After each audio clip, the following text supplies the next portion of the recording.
Hello, and welcome to Unexplained Possibilities Podcast. I'm your host, Melvin the Crimson Taurus, and unfortunately, Rose and Neima can't be here today. And as you guys know by now, if I'm doing a show and I'm by myself, well, I'm never really by myself. I must have someone, some special guest on with me. And you would be correct. Returning is quite possibly one of the most positive people I know. Psychic medium Kelly Ferguson. Hi there. Thank you for having me on again. Yeah, thank you for agreeing to come back on. Of course. Kelly, before we get into the real big juicy stuff, I want to know something, and I'm Okay. curious about it. You mentioned on a Twitter post that your favorite number is 4. I did. Is there any specific reason why 4 is your favorite number? Actually, it goes way, way back because it's 4 has been my lucky number since I was a little girl. I remember going into like a summer like bowling league with my brother, and we were picking team captains, and we just had to pick a number out of 5, and I picked 4, and it's been my lucky number ever since because that day I was the big bowling captain. So it was fantastic that day. It hasn't done me wrong since then. Oh, nice. Okay, so right, there you go. Yeah. 4 works for you. A real life lucky number. I don't know what my lucky number is per se. I'm a bit weird because I have a thing for fives and numbers that end with 0. So, the 10, 20, 30. Actually, I don't like 30, but fives and zeros, they usually do it for me. I especially love 50. That's just awesome. I guess it's a vibration that works for you. Perhaps. Yeah. So, do you have a favorite day? I don't think that I do. Oh, now Yeah, that's interesting. Yeah, this one goes back to just me not liking school, but Fridays are my favorite day. Well, yes. I mean, certainly you can't go wrong with the fact of any day that you're either, not working or you have rest days. Certainly, whether it falls on a Saturday or a Tuesday, I'll take it. But certainly our weekends, they're prime. I'll have to go for that anytime, really. I'm happy to know 4 is your number, so that means one day I'm just going to surprise you with like 4 random things. Ooh. And yeah, I might do it like this one day. 4 random things on 4/4 for 4 hours. Just all 4s. That would be pretty cool. And just see what shows up, right? Yeah, that'd be a lot of fun. But yeah, 4 has been a fantastic number for me. I mean, obviously my Twitter posts with 4s and 4-leaf clovers and such, which has always been a real kind of natural thing for me. But what's interesting with the lucky numbers or magic numbers, that's a number that's always worked for me. You talk about 50 being like a number that works for you. We were talking even previously about things that we want to work for ourselves and things that we want to work well in our lives and bring to us. Maybe if we're already talking about that, maybe you need to focus on that number 50 and see what you can do to incorporate that number in your ventures and in what you want to build for yourself and see what you can grow there, because it sounds very positive to begin with if it just sits in a nice space for you. Does that make sense? I never even thought about that, and yes, it makes complete sense. Mm-hmm. See, this is why you get the big bucks. No, this is why we talk to people and share beautiful hearts, because then everybody benefits, right? Even if it's just a little suggestion. That suggestion is going to go a long way. I can actually promise you that. I never thought about that before, so. Well, you don't know what will happen, but it's one of those things that you think about, I can try this, and just allow things to happen when you put your energy on that vibration. And it can be that simple, really. Just try, allow, and create that space to allow it to continue and to build. And this actually sounds like something that Neima would say. She's very, oh, what's the correct terminology? Well, we'll just say she's very open with her energies and Hmm. understanding of the universe. And on that, is it, well, in your expertise, do you think it's possible to actually control the energies around you and bend it slightly to benefit you or become more positive and attract certain things? I think that you can. I think that there will be, and I'm certainly no expert in doing this myself in a grand scale, but there's things that we can control and energies that we are aware of that we can help control and influence. There will always be other things that will interject or that can come in and join us where, it wasn't part of our thought process or, what we were focusing on at the time. And it gives us additional bumps in the road and things that we need to navigate. But I think if you are aware of the energies around you and aware of what you would like to create and what you would like to see, or possibly things that you'd like to see changed, if you can focus on that vibration of change and what you want to see on the other side of that change, I think that it's very possible to do it. But I think what's also an interesting piece of that is the perspective of what that change is, because some people want to see, an instant gratification, big bang change, and that might not always be what you see. Sometimes it's a drop in the bucket. Sometimes it's this little ripple that you drop now that you see manifest in 3 months, maybe 3 years, depending on what the situation is. Okay, so almost like a butterfly effect, so to speak. Yeah, definitely. You can definitely create that. I firmly believe that.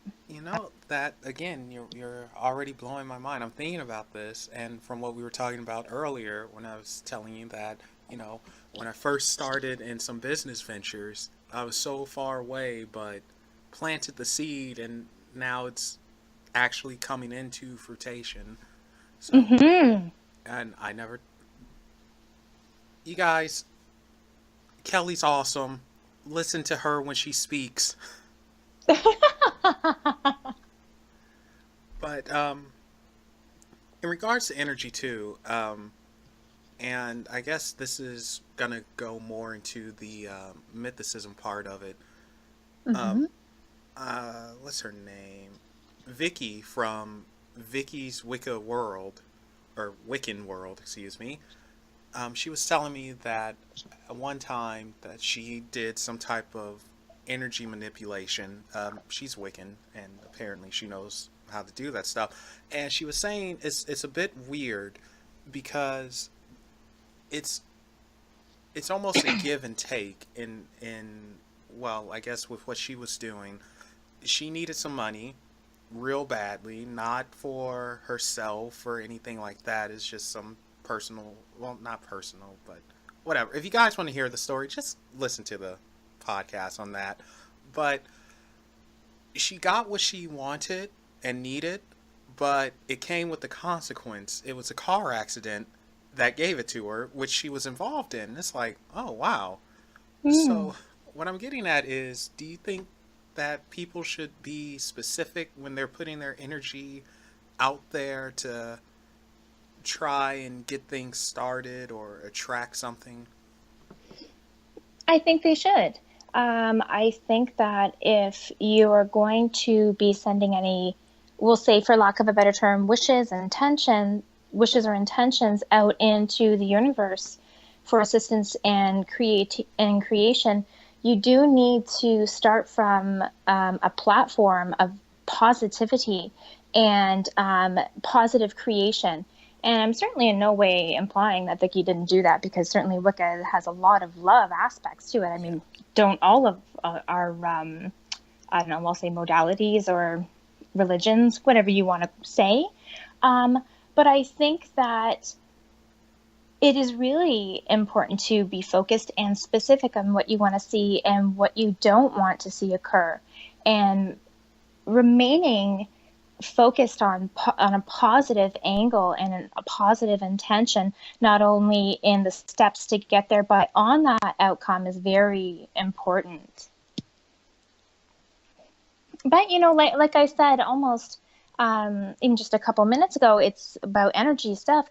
You also have to be aware that there's going to be stuff that interjects. And certainly, I imagine she didn't expect that to happen or intend for that to happen in any way, shape, or form, any pause or like any negative intention at all. So it just goes to show when you're building things, you don't know what can come along. And you can also take a look at that and say, all right, here we had this accident, which is a horrible thing and surely, hopefully not caused her pain. But what other positive things came out of that? What perspectives were changed? What doors opened and what doors got to close out of that event or opportunity, if you want to look at it that way. Yeah, oh, that's a good way of putting it. Yeah, because what did they say when one door closes, another one opens, or a window's open, or something like that? Yes, yeah, that's right. So yeah, that is, yeah, it's about perspective sometimes. Yeah, I would completely agree with that. Now, on our last podcast, if you guys were here, you in the chat, you'd know that Neima and Rose and I, we spoke about the afterlife, and pretty much we know diddly squat about it, as most people know diddly squat about it. And Kelly, I'm gonna start off with this. Why are we so interested in life after death? Because we don't understand it, but our senses show us that it's there, and our senses allow us to feel it. And because we can't identify with it directly in ways that we understand on this plane or on this dimension, it just leaves that question mark sitting on your shoulder. Just that little feeling when, hey, something's there, but you can't place it, that little thing you don't know. And everybody is just so intrigued because they want to know the truth, right? They want to know what is the real deal. And it's a lot of mystery attached to it.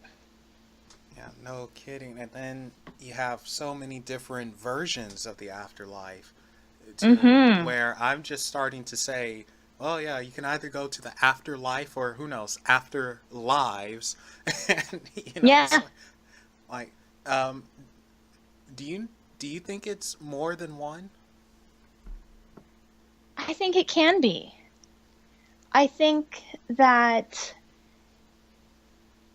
you can have the opportunity to return, to Earth, and there's I think there's lots of different theories here, but I think that when we'll say you pass and you go to heaven, I believe that after certain lessons are learned and certain protocols are followed, we'll say I believe that you can be given the choice if you want to come back and relearn some lessons or learn new lessons that you may not have had the opportunity to have learned previously.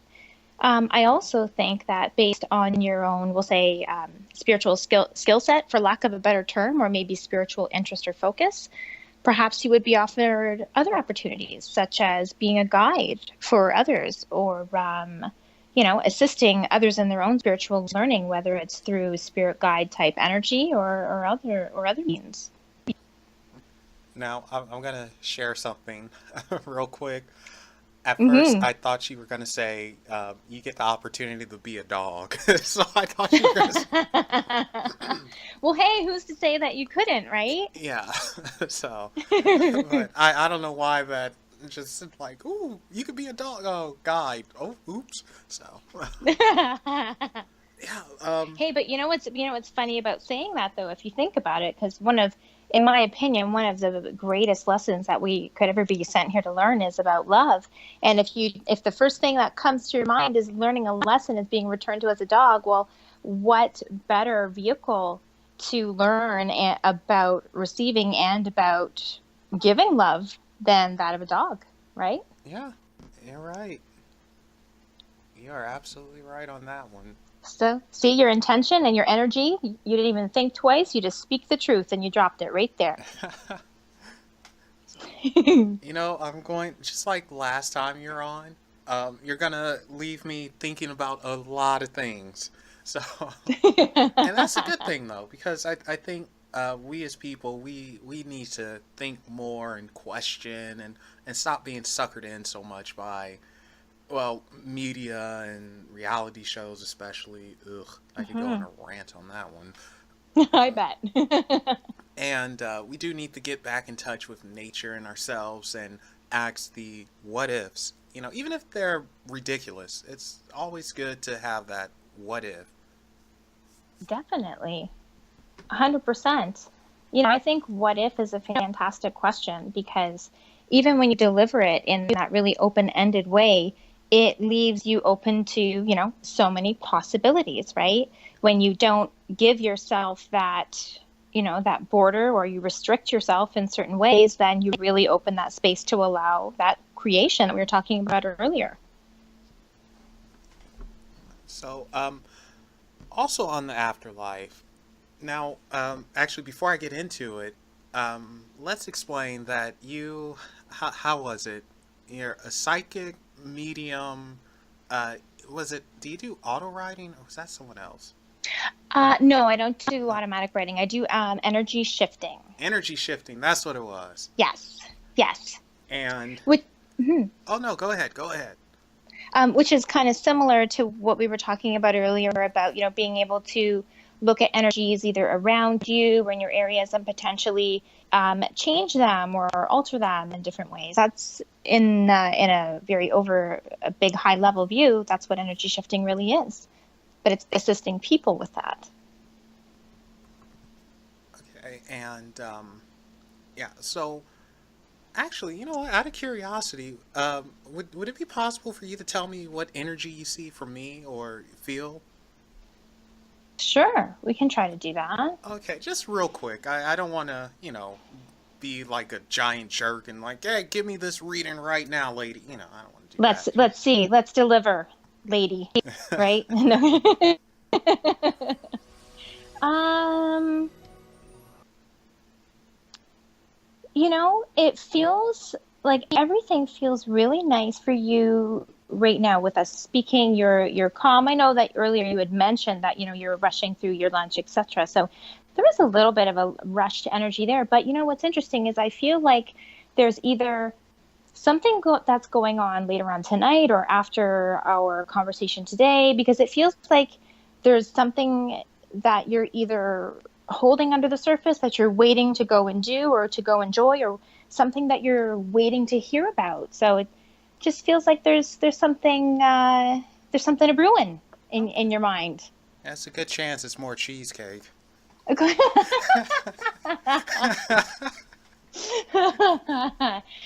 No, that could be the case, but this feels like a more positive side for me, Okay. because I do read from the positive side, Okay. not from the upset side. Okay, good. So, I I love hope it. I wasn't rude there, just No, okay. no, that's okay. All right. So, when you're doing your readings and you get to see and feel this energy, do you do you get like glimpses into a possible afterlife that this energy may or may not be coming from? um, I guess so. I'm assuming we're talking about mediumship here, meaning Yes. connecting with a deceased loved one. Yeah. Yes, Um, that if I'm works. If I was connecting with a deceased loved one, usually the type of information that I receive has to do with signs and messages with what happened with them or what they were like while they were on the physical plane. They don't typically show me what they are doing right now. The reason why that is, in my understanding, is because for me, and my goal of doing a mediumship reading is to connect my client with someone who, their deceased loved one, to give them their messages that need to come across. So usually those messages have to do with relationships or events or emotions that occurred down here on the physical plane and not necessarily about their journey in the afterlife. Okay. Sometimes they mention things about their afterlife, and usually they talk about things that they're comfortable or the lessons that they've learned because they want their loved ones here on earth to know that yes, I'm fine, or I'm not feeling any pain anymore, or these sorts of messages that someone here on earth may really want to know. And sometimes they'll say, I learned my lesson that, when, for example, I was a parent, it was hurtful when I did this or when I said this. And passing messages like that can help for healing here on the physical plane. Yeah, I was about to say it sounds like they want to help their loved ones, uh, Yes. accepting and know that, like, hey, I'm okay. Are you okay? And Yes. let them know, like, hey, after in retrospect, what I did here, it was kind of messed up. I'm sorry about that, or Hmm. uh, Sometimes it can be like that make-up phone call. Like, you have that bad argument with your mom on the phone, and after you cool your temper, you call back 30 minutes later and say, hey, I'm sorry, I really didn't mean that. And some people don't get that opportunity in the physical world. Sometimes things happen and people feel like, wow, I really wish I could have said this, or wish I would have done this or told you this. And, there's lots of other reasons for mediumship reading, of course, but those can be some of the best messages and the biggest blessings that can come across in readings when people can release guilt or release the unknown about whether their loved one is okay. out of curiosity, do you yourself ever get drained from these medium readings or anything like that? Sometimes, because I can only imagine it's a lot of energy that you have to deal with, and perhaps even personalities, and you know, you might get someone who's a bit more, I don't want to say demanding, but pushy with what they're trying to pass along. Yeah, yeah, definitely. I really find it's a case by case basis because even just like here on the earth, energies vary up there, and you already said it. So do personalities. We take our personality with us. I don't really feel like I don't know. It's it doesn't feel like really draining to me for the most part, but depending on the information that comes through in a reading, at times it can be emotionally heavy, dealing with other people's emotions. And you see it's very raw in many cases. So I can feel emotional, especially being an empath, because the feelings go through me just like a mirror in a way. So feeling those sad energies or the heavy energies can be draining at times. But I also find that usually by the time the session's done, the healing energy that really comes in afterwards helps to kind of clear these heavier energies aside. And I also feel that it's important at the end of readings to really assess and evaluate where you're at and measure your own energy and see, hey, do I need to shake it off a little bit? You know, and just control your own zone too, right? Okay, and I want to ask you this. I don't know how to phrase this question, but I'm going to try. I might just throw it out there, and you're gonna be Throw it like, out. yeah, you're gonna be like, okay, Melvin, like really. But this is going back to the afterlife. Hmm. Sometimes, not sometimes, we as humans, we are capable of really messed up things. You know, and Yes. and recently, in the news, it was a school shooting in the states in Texas, unfortunately, and Hmm.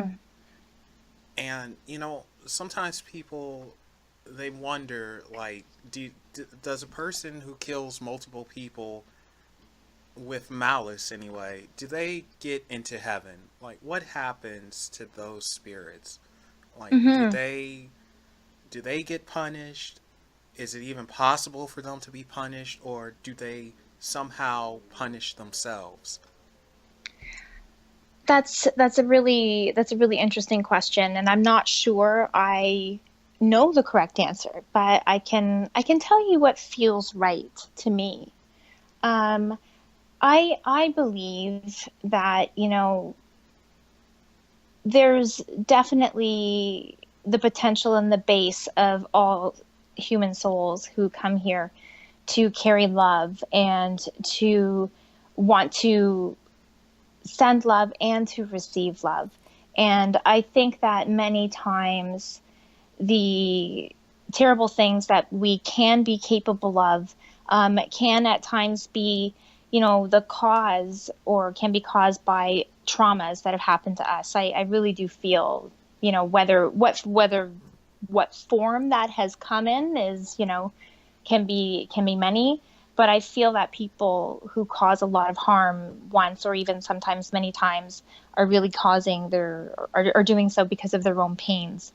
I think that if we pass and we get the opportunity to go and have we'll say, life review and sit with our angels and sit with our guides and review the things that we've done in life, I think at times the process of going through that life review for a soul who has even the smallest base of love can be at times, we'll say, a hellish process, for someone who at their core is a kind soul who wants love, to have to review the fact that you've inflicted pain on others.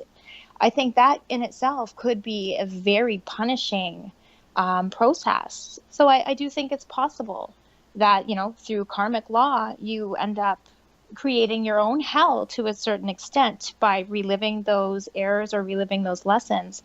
And then, what happens from then, I'm not sure. If you have truly learned your lessons and done, and in, the eyes of the universe, be, found whole, then perhaps you can continue to move forward. It's really hard to say, but I would like to think that if you return to your core of love and are able to truly work through the things you've done, that there should be a place for everybody. You know, what's interesting about what you just said too, in a Mm-hmm. way, it's like you remember how you used to get in trouble as a kid, and your parents would sit you down, and it's like you I already know remember why that. you're in trouble, and you just feel so terrible. It's like, oh, just get it over with, and they go through the entire thing, and it's like, ah, Yeah. you know, Uh, that would I, be pretty punishing. yes. I'm Yes. not trying to make light of a situation, but Yeah. Yeah. that would be terrible. Mm-hmm. And Mm-hmm. then to go through everything and probably detailed information. Yes. And I think that's exactly what it is. All those little things that you swept under the carpet that you thought no one would saw, that last little thing. Well, yeah, we saw that too. Oh gosh, that's terrible. The I'm shame, the shame, right? I'm feeling bad about my cheesecake now. And as soon as you said that, I just thought to myself, there go those cookies. The truth is coming out. So, I oh, guess if that's the worst that we've done, though, we're doing okay. oh, shoot, yeah. But We have to give ourselves a little bit of grace, right? exactly. So that's interesting. And I said this last time we spoke, but how you explain it's very much like this movie called oh, did I forget the name again? Review Your Life? Is that the name of it? Oh, I don't remember, but I remember us talking about it. Yes. I want to say it's Review Your Life with Albert Brooks and a very young Meryl Streep, and it's interesting because it's like it's no real punishment, but it's to see if the person has had a good life or not, and they have a prosecutor, so to speak, and a defender, and you're in the center, kind of like a court, and you're going over your life to see if you actually lived a good life, and if you didn't, well, you could go back and try it again. If you did, you move on. I'm, Nice. of course, that's simplifying it, but that's always how I'm going to convey how you explain the little review process Yes. that goes on. And I think it's a good way of doing it because whoever did that movie, clearly they know something. Mm-hmm. Mm-hmm.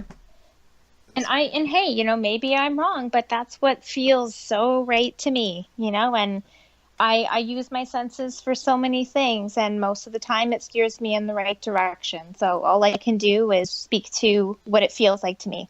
Now, I don't know if this is possible or not. I don't even think I've ever asked you this, but is there an off switch?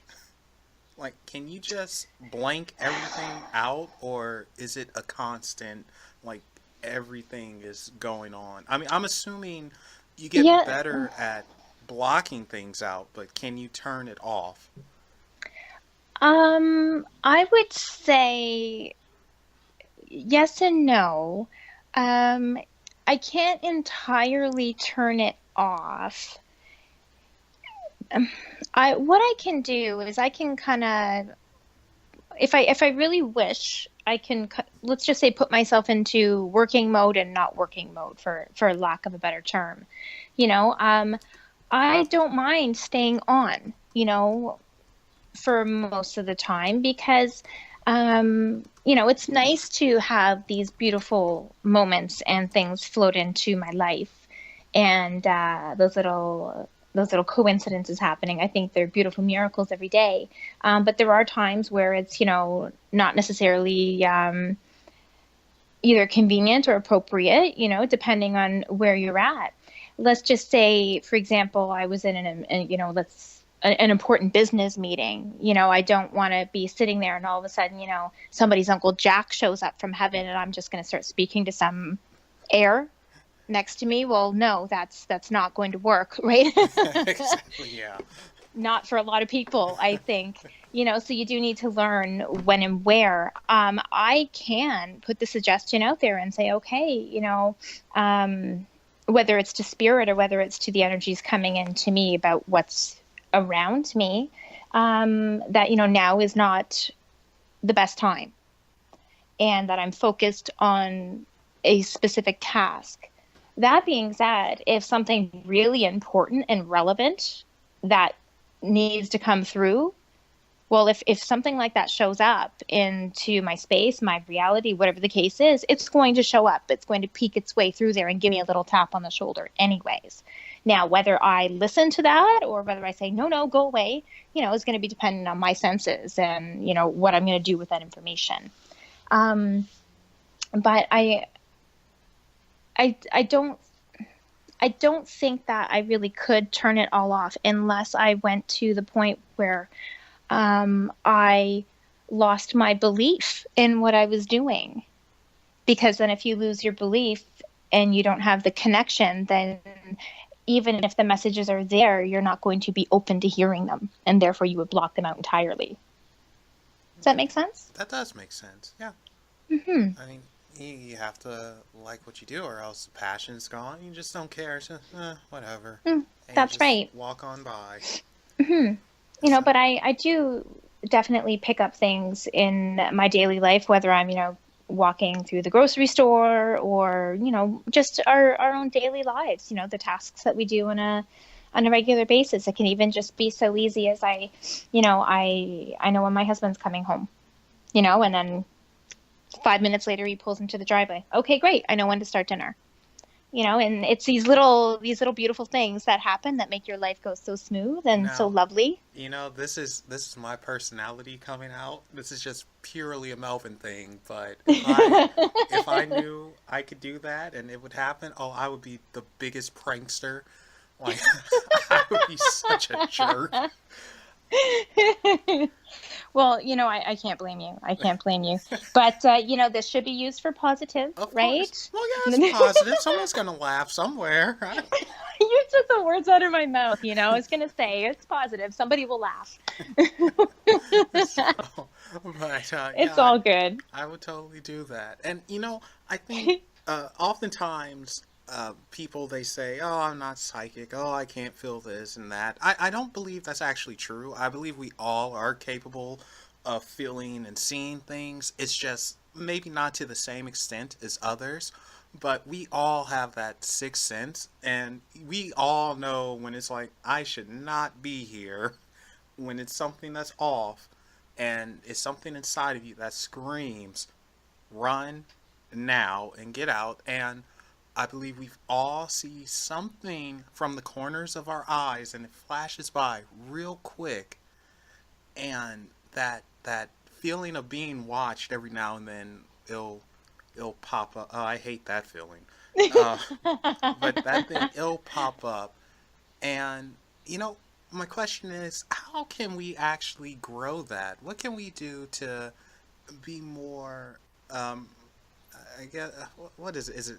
Would I say potent? I don't want to say potent. That sounds like a Well, I potion or guess something. I guess to me it's really more of a question of, do we want to look at it of how do we become more comfortable with the idea of receiving messages, or is it that we want to better understand the messages that we're receiving, because they're actually two really important steps and differences there, because some people are at the point really where they're not even comfortable with the idea of saying, hey, I received a message in my mind or via this picture that showed up or this feeling in my heart, and then equating that or relating that to something that's happened in their life. Some people are just not even at the point where they can say, oh wow, that was cool.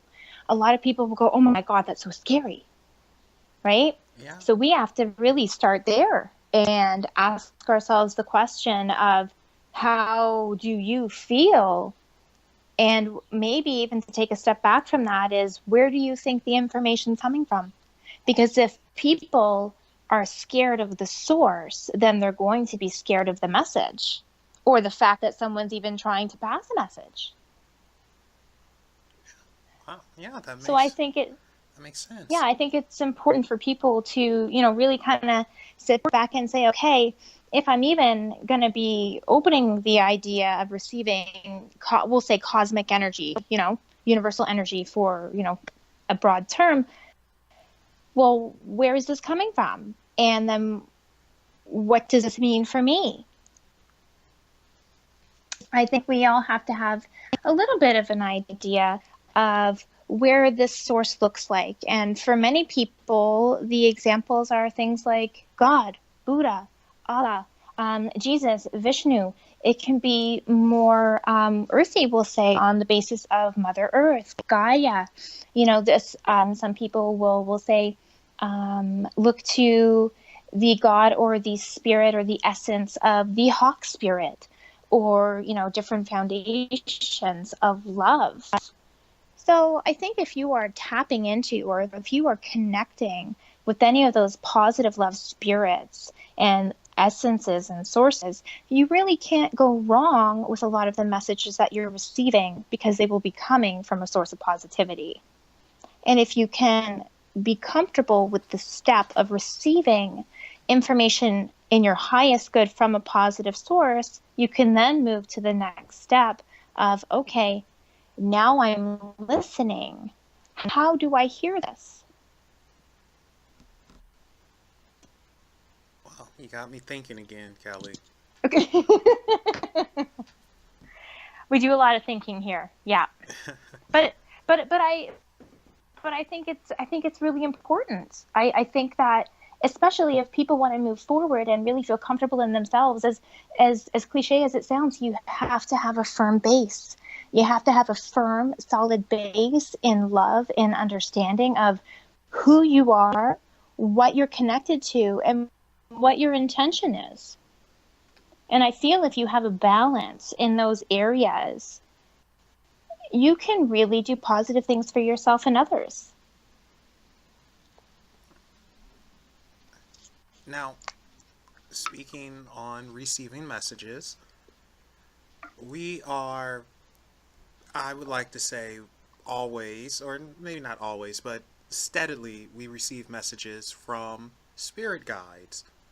And this is something that is, it's a popular term. Not everyone knows exactly what a spirit guide is or where it came from. Sometimes they'll just say, "Oh yeah, I hear my spirit guides, dude." It's like, do you know what that means?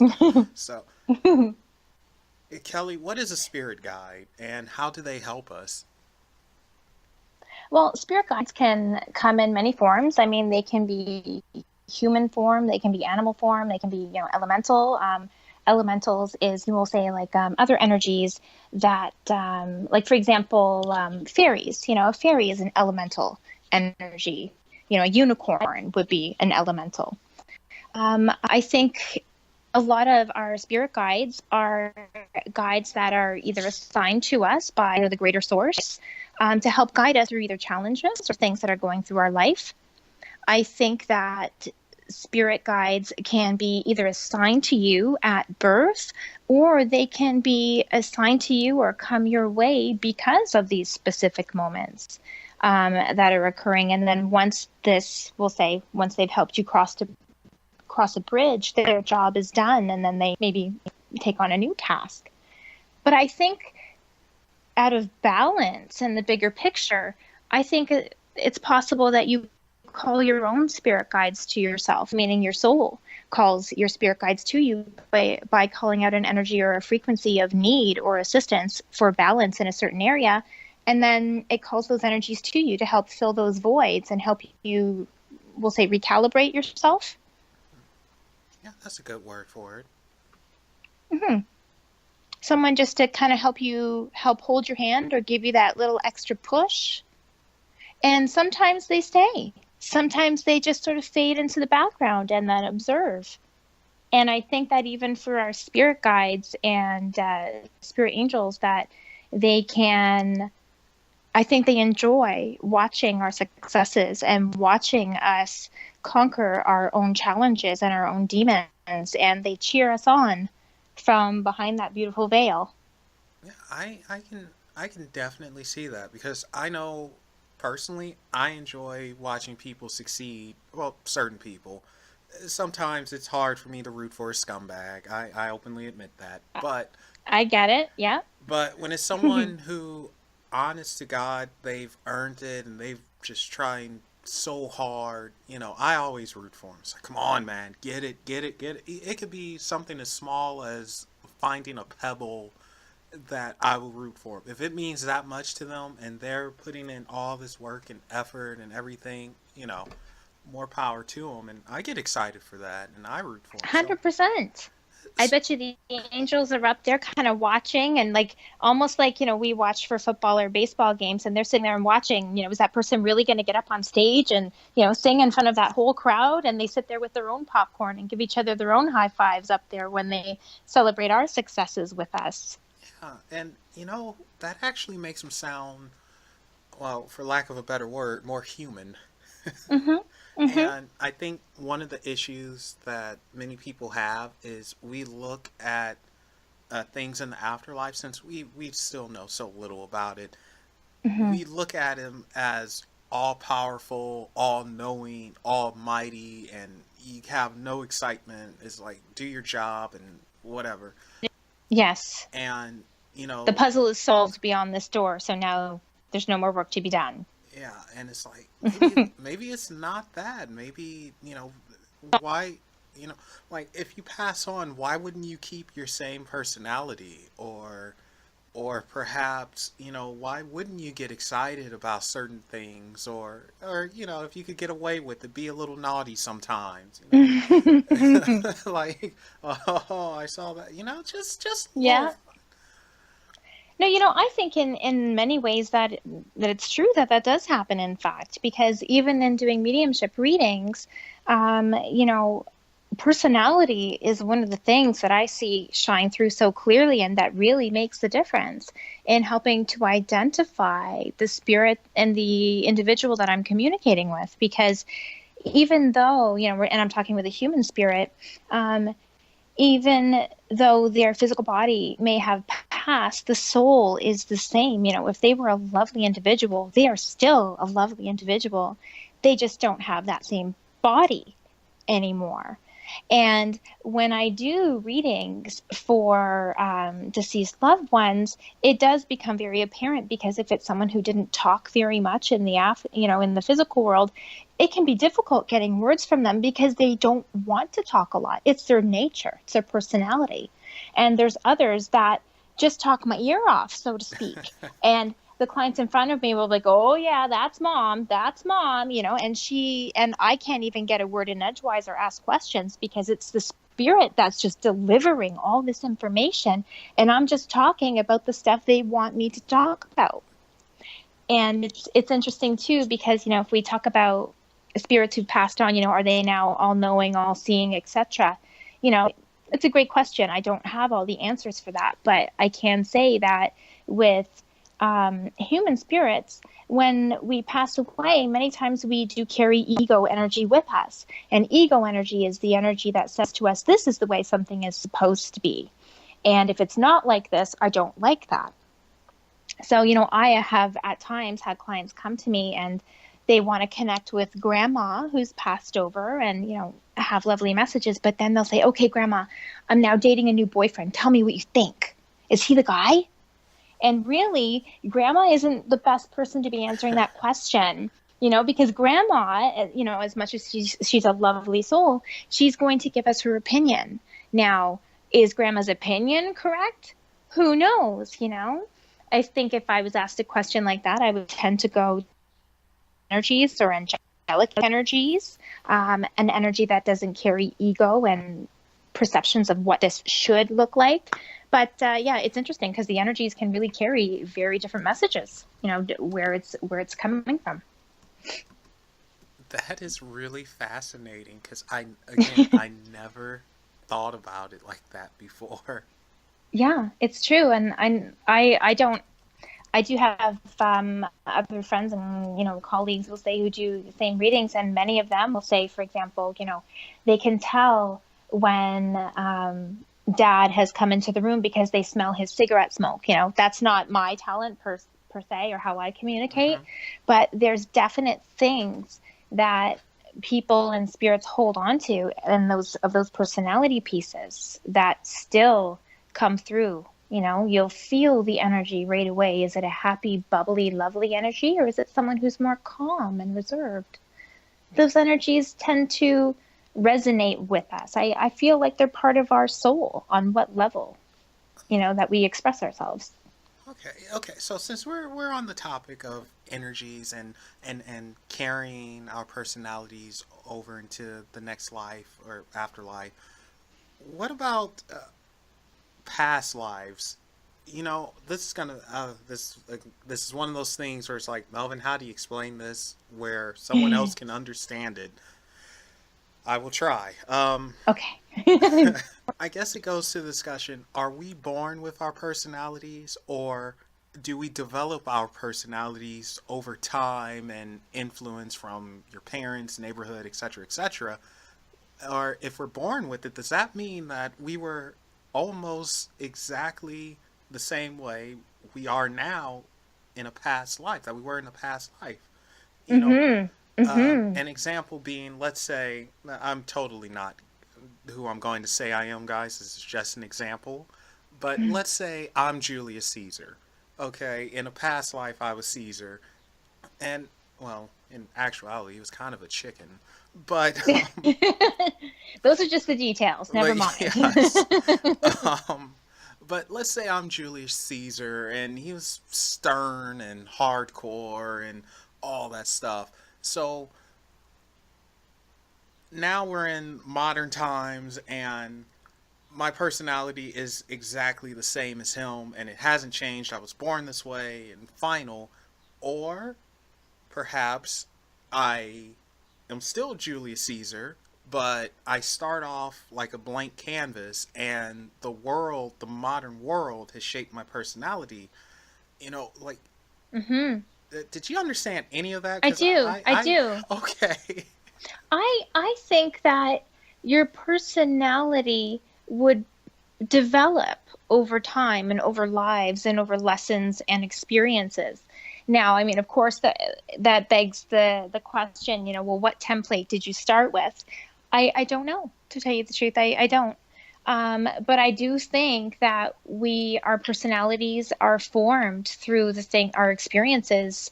And I think that, if we're talking, reincarnation and past lives, etc., I think you can look at it as a balance piece too of, if you're Julius Caesar, maybe your next life you maintained a similar personality because you still want to, we'll say, conquer, for example.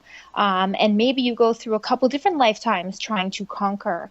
And because you're not learning your lessons, maybe the universal energies switch up the lesson and say, okay, now we're going to put you on the receiving end.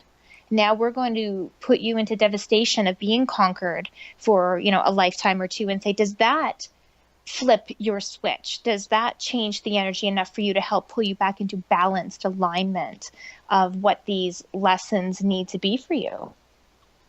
I think we could do both, Yeah. Now, you know what? I bet you no one has ever asked you this before, and it just popped in my head, and I'm going to do it. Okay, do it. Do you know of any of your past lives, or if you even had a past life? Okay. I cannot necessarily say, all right, I was this in a past life. I do, however, feel I have very strong pulls and connections with our First Nations cultures and teachings, and that sits very firm with me. I have had readings myself over my lifetime and been told that I was a native shaman in a past life. And when that information was shared with me, that resonated with me. I do believe that to be true. Now, do I necessarily know that me seeing and feeling my feet on Mother Earth in certain, memories or certain visions that's come with me have I said, yes, I know this to be true? No, but I feel it to be true. And I feel that with the things and the information that come naturally to me in this area, I feel that it very well could have been a past life I experienced. Okay. So, has anyone ever asked you that before? Yes. Darn it! They have asked me that. But, Melvin, you have to remember when people talk to me privately, sometimes they feel like, hey, I can ask any question there is. So I've had some doozies come out Okay. now and then, on all over the scale. So, because people don't know, right? Just like we said Yeah. at the beginning, it's a big mystery. So a lot of mysterious questions come out sometimes. Yeah, that is very true. All right, next time I'll be the first for something. Okay. We'll have to work on it, and then you can make me go, oh, oh my, I don't know.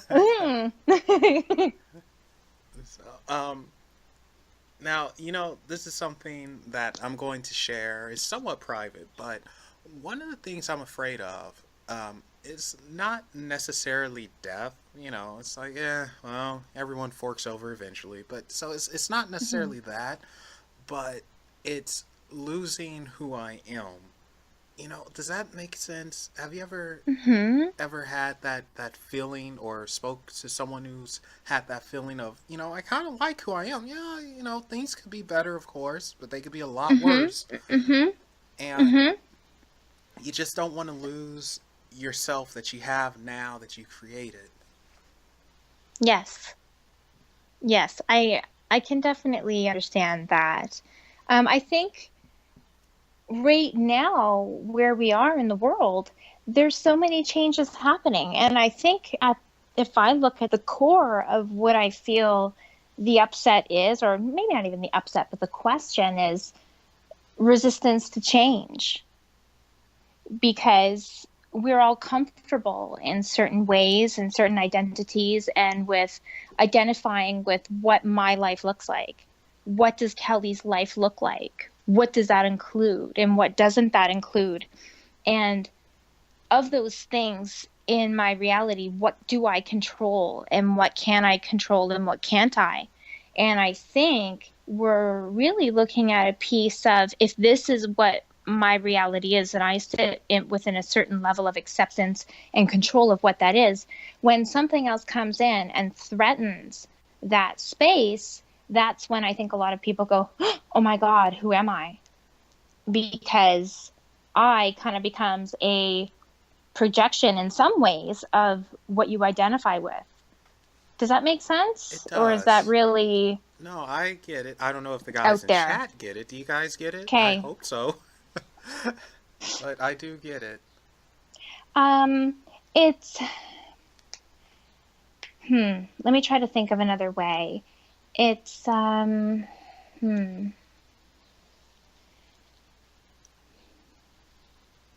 Sorry, it's kind of I have different things in my mind that I want to equate it to, but I can't quite get it there without sounding it maybe a little bit more confusing. Well, that's all right. Um, Everyone is saying they got it. They understand. okay, good, Yeah. good. I'm sorry if that sounded a little out there. Well, do you know what show you're on? Oh, whew. Okay, good. Yeah, you're good here. I mean, come on. I titled it "Unexplained Possibilities" for a very good reason. Mm-hmm. Yeah, yeah. Uh, I think yeah, it's hard for me to really say. I mean, if what do you think about that? How do I put it? Now I'm in that same mode. Mm-mm. No problem. No I think, problem. like you said, what happens is people they get comfortable, Mm-hmm. and you get to a point where you really like yourself. You Mm-hmm. like it. You like this, but in order to grow, we do need change, Yeah, and absolutely. change is always scary because it's the unknown yet again. Yeah, And when you have to change something, whatever it is you're comfortable with, it's never going to be the same. that's right. It's and And people don't like that. exactly, and that's part of that actually is probably part of why I'm like, I'm so happy with how I am though. I don't want Yeah, to lose yeah. myself. You Well, know, that's exactly what it is because everything fits based on what you want it to be and it's within your level of acceptance. You're like, yep, as long as we stay within the four corners of this box, everything's good.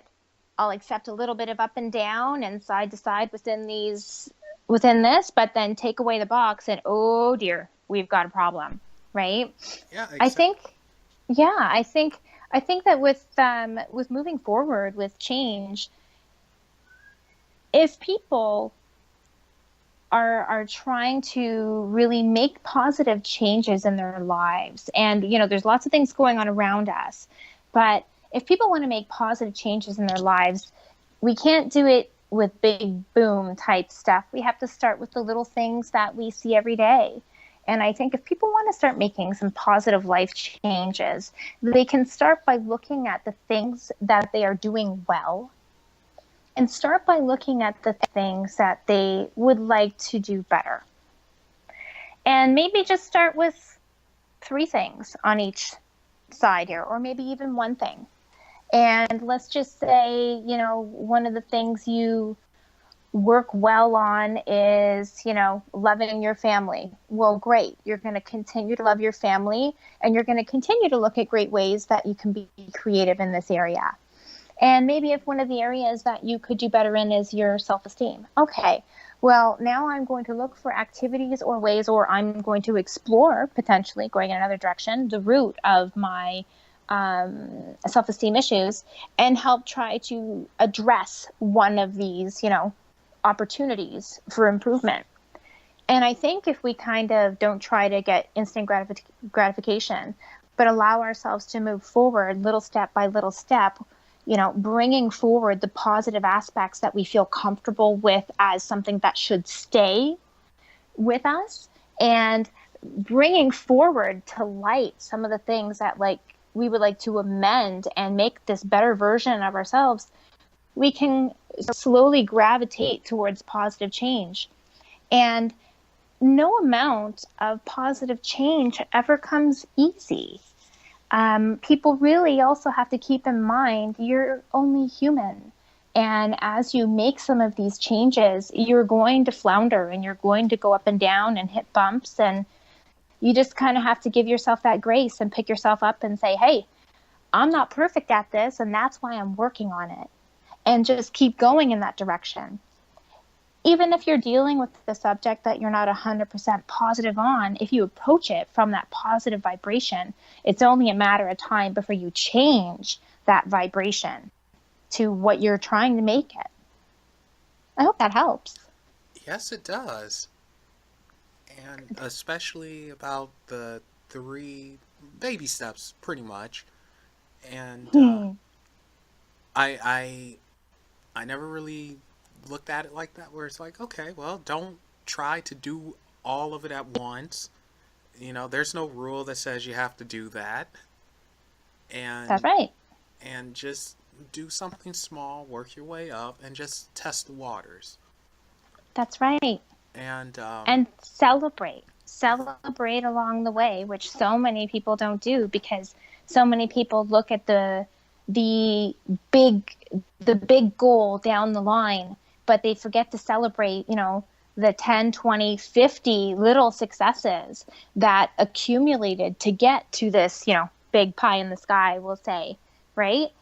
yeah, You have to pump your own tires a little bit now and then and say, hey, I didn't used to be so good at that, but now I'm just that much more comfortable and I'm going to keep going. Hmm.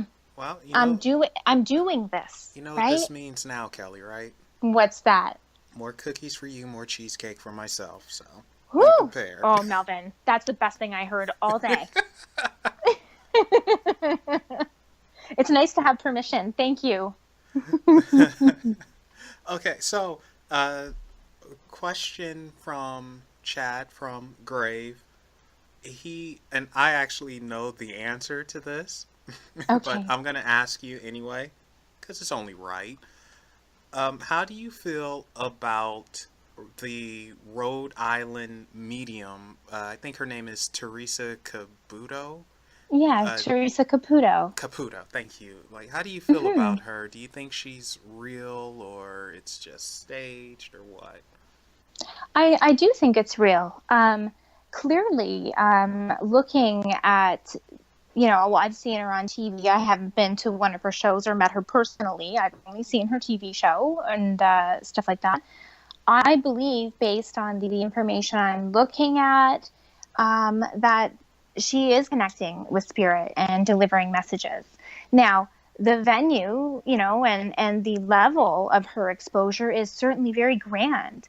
And anytime you have a different level of exposure, there's going to be different perceptions about that. And anybody, especially in the spotlight, many people are going to love to tear them down. And I certainly am not implying Chad's trying to do that, but it's very easy for people to try to discredit people in the spotlight. But I think that she has helped many, many people with a lot of the emotional hurts that they've been carrying that perhaps they never would have been able to release if it wasn't for her assistance and making those connections for them. So I think that we are blessed to have her beautiful energy. Oh no, this is something. Someone else in chat is saying that their mother has the ability, and he went on to also add that his mom was saying that you can abuse this ability with fame. Yes, certainly. And honestly, with fame or without fame, you can abuse this ability. One of my really great friends, Sharon McGregor, that I've learned a lot of things from over time, she gave me one of the best lessons I've ever learned in terms of delivering messages of love, and that is when you're reading for someone, you hold their heart in your hand. And you have the ability to crush it, or you have the ability to care for it and coddle it. And how you take care of that heart while it's in your hand is your ultimate responsibility. Whether you are on the big screen or whether you're just assisting a friend. Okay, that, that makes sense too, as well, though. Mm-hmm.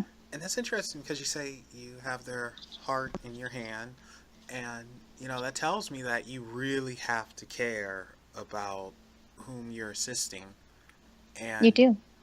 you do have to be cautious with some of the things you say. Of course, you want to be truthful and honest, but it's a way of doing it where you don't exactly crush them if it's something that's not quite what they want to hear.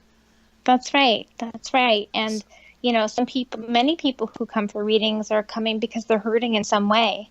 And, just like, a comparison would be, look at abused animals that you see come into shelters, right? You go to pet one of these animals, they might try to bite you. But why? Because they're scared, because they're out of their element, because they don't feel comfortable. It can be very similar in readings sometimes, where people can be very upset or abrasive, sometimes even angry or confrontational in a reading. Why? Sometimes it's because they're hurting. Sometimes it's because they're coming to the table with so many scars that they don't even know how to be comfortable. They just show their scars on, on their sleeve. Instead of wearing your heart on their sleeves, well, they are, but they're wearing their scars on their sleeves, and it becomes their identity and it becomes their shield. So you have to be careful not only of the messages you receive, but how it's coming to you, because if you're receiving someone that's broken, you have to be prepared to take sometimes those negative pieces that come to you and remember it's a cry for help and healing. Again, you're giving us some insider information here because oftentimes, no, I'm being so serious. Oftentimes, people who do readings and everything, they never get into the emotional aspect of it and some of the more, well, inner demons almost that people might be dealing with and how it could affect this or that. And thank you for doing that. I don't know Of if it's course. actually is supposed to be a secret or something. I don't know, but Well, I don't know if it is or if it isn't, and if I'm stepping on boundaries, I don't think I am, but I've always come from a space of honesty and transparency. And I think that because this is something that we are all born with, if there's things I can do and say that ring home or ring true with other people and help other people realize, hey, this is me too. I recognize some of this in myself. There's no reason why they can't work on themselves as well. This isn't a secret for only me to have or to me to benefit from. I can help to benefit other people through readings, but I can also help by learning and teaching other people that this isn't just, hey, God struck a lightning bolt and gave me a gift. We're all part of this energy. We're all from the same source. If you tap into the source and if you practice realizing and communicating with what source means for you, then you can do it too. It's not just some secret code. It's your code. You just need to come back to it. all right, yeah, that makes sense. So you guys get back to the code, flip it on, punch it in, do whatever you need to do. Don't That's worry. it. Allow. Yeah. Create a beautiful space. Create a beautiful space with positive intentions. Allow positive things to flow through them, out of them, and then to receive that. And when you create that beautiful space, you really can make those changes for yourself. Okay, so you ready for a goofy question here? Oh, yeah. This is a Melvin question. That's how you know it's going to be goofy. But All right. this goes along the lines of, I guess, the abuse. But why is it that you or most psychic mediums, people who can see or predict whatever you want to call it, why aren't more of them playing the lotto? Because in my opinion, the the we'll say the energies that we tap into are not necessarily for our direct personal gain. So it would be fantastic, and hey, let's be transparent and honest here. Do I play the lottery at times? Yes. Do I ask God to give me the numbers? Yes. Have I won the lottery? No. Okay. Doesn't mean I haven't tried, just for fun, because why not, right? But really, when it comes down to the core of it, our spiritual and divine gifts are given to us to serve and assist others and yourself, through positive love lessons in life. Now, we can be given the potential to be comfortable financially through the work of serving others. So if I've done a great job in a reading and I am serving others well by helping to heal hearts, if I do enough of this work, then I can hopefully make a beautiful living for myself and my family, and my dreams will come through, and my numbers or my comfort levels will be okay moving forward in that kind of capacity. But it won't be given to me with instant gratification, because then where is the lesson, right? I Yep. have lessons to learn as well. Yep. Although let's be real, a little instant gratification would be nice. Yes, it would. I- 100%. but I suppose we all get it in other ways. Yeah. Maybe it's not the super big one, but it could just be someone smiling at you. Yep, You you're know. 100% right. Here's an example I can think of for myself. My health, in order for me to be of what I feel is feeling good, healthy mind body balance, I need to eat a certain way, exercise a certain amount of times, etc. Now, if I don't do that, I know that I'm going to gain weight and I'm going to feel bad. So even though I don't necessarily want to eat all these vegetables when I could be having cheesecake or cookies, and I don't want to exercise, even though I could be sitting at home watching TV, I know at the end of the day, if I do a certain activity and I go through certain energies, that I'm going to achieve a certain end result, right? Yep. So it's kind of like the same sort of thing. Yeah, that's a good way of putting it. And it's funny you mention exercise because I've started a program that I've been doing since January, and I told myself, "All right, Melvin, this is it. This is your year.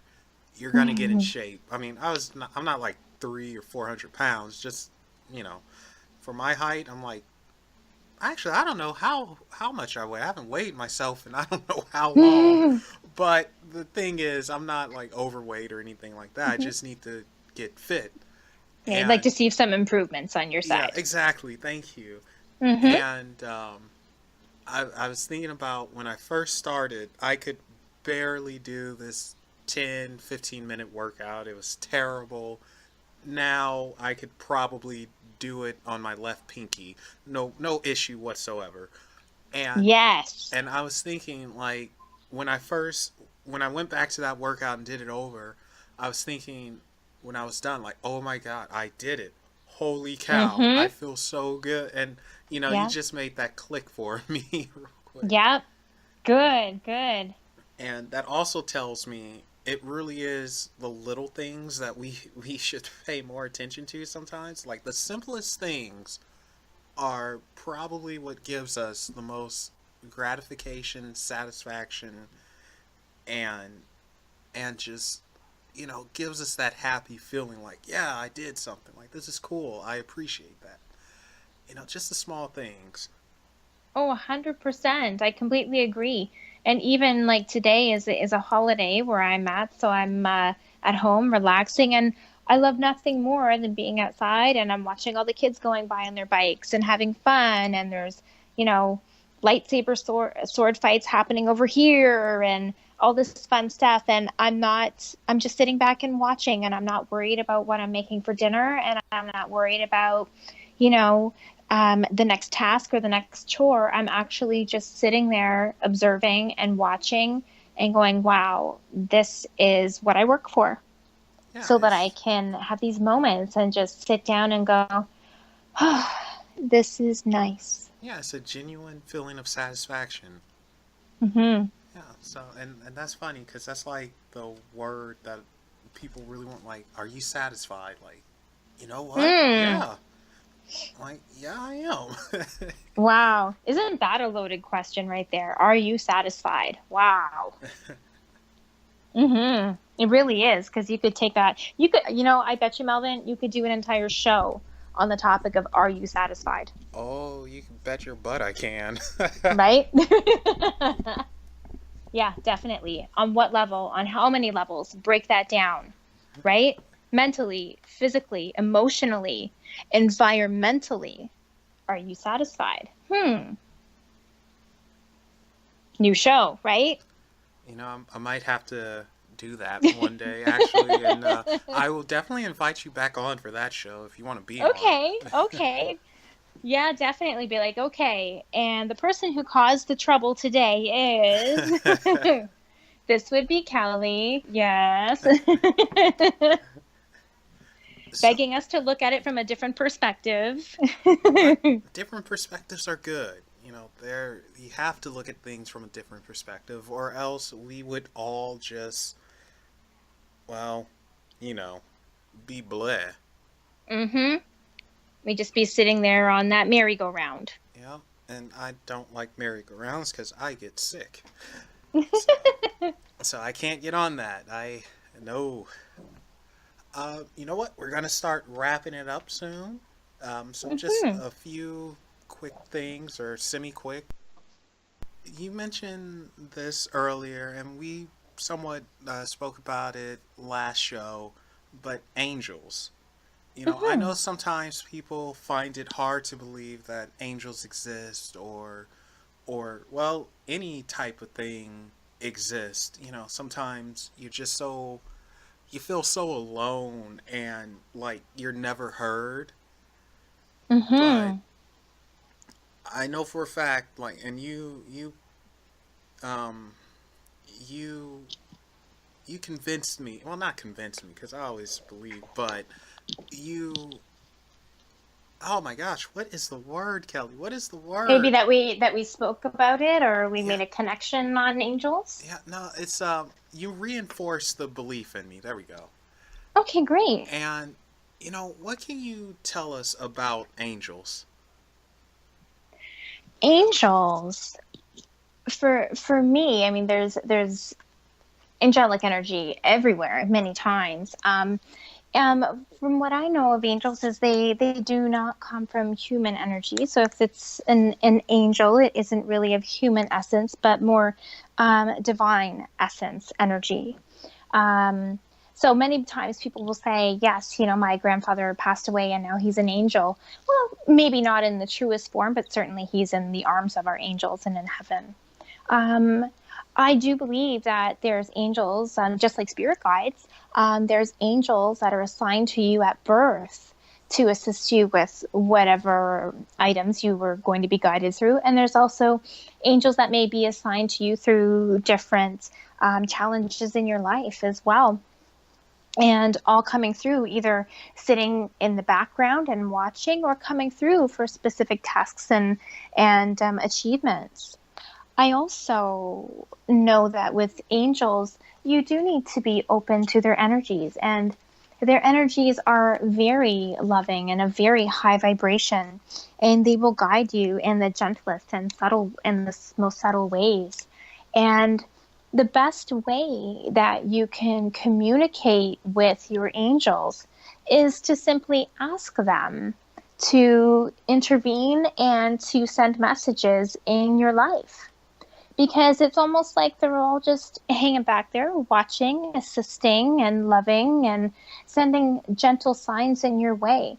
But because our lives are so busy and we're being pulled in a million directions, and at many times we're not in tune with our vibrations, our minds, or our bodies, we miss and misunderstand or simply don't see these messages and road signs that are coming our way. So sometimes it helps if we say to our angels, angels, thank you for all your beautiful messages and love and assistance, but I do need more assistance in understanding your messages. Please, I give you permission to show me in big, beautiful ways that I will understand how I can walk a path that is smoother for me.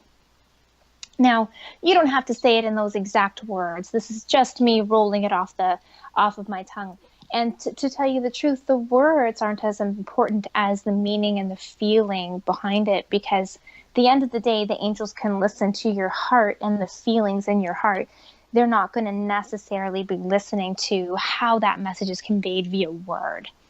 But if you ask and you put it out there that you're open to receiving messages and open to acting on these messages of love and divinity messages, then you can really start to make some differences and traction in your life, and start to find these little moments that help make your ride a little smoother along the way.